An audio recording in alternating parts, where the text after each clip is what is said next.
And so that's what fascinated you, is that like the kind of stepping down from the hubris of central planning towards something more humble in terms of and entrepreneurial, like building something that is, I mean, like the cypherpunks say, like, you know, you just write code and you test it and you suggest it as a white paper and allow for discussion. Is that what attracted you, the humility in it? Well,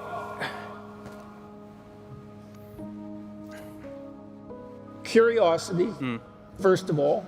I thought I would be motivated to try to understand Bitcoin if I actually invested some money in it, because I do believe the proposition that you don't really make genuine decisions if you're sampling a domain unless you have skin in the game, to use another cliche. And so I was curious on that front. I was curious about the idea of a decentralized ledger of accounts, and then curious also about the notion of competitive currencies, because as someone who regards the free market as an existential necessity,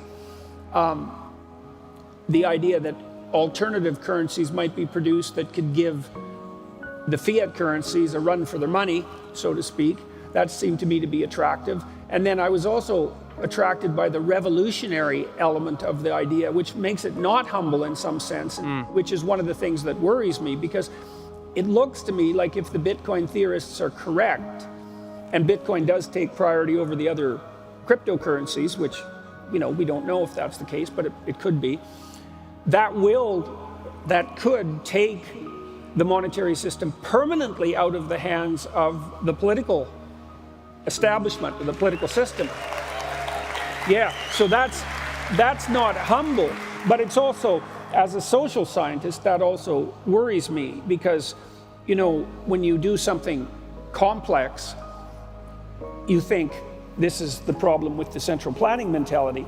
You know, you have this notion about how the world might be a better place, and so you do something complex, like change the basis of the currency, and you think, well, here's a whole bunch of good things that'll happen because of that, and you might be right about that, but there's going to be an immense number of things that happen as well that you didn't predict at all, and you have zero idea and zero evidence about whether those things will be positive or negative. And so this experiment that you're all running, I'm running, all the people who are involved in the cryptocurrency world are running, is like, well, okay, we're going to take money out of the hands of politicians, but that also means out of our hands as voting agents, right?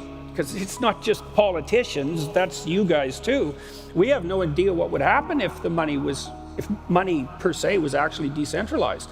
And we also don't know, like, if we manage that, let's say Bitcoin attains primacy, is it irreversible? Like, is that permanent? And then you think, well, what if it's a bad idea and it's irreversible?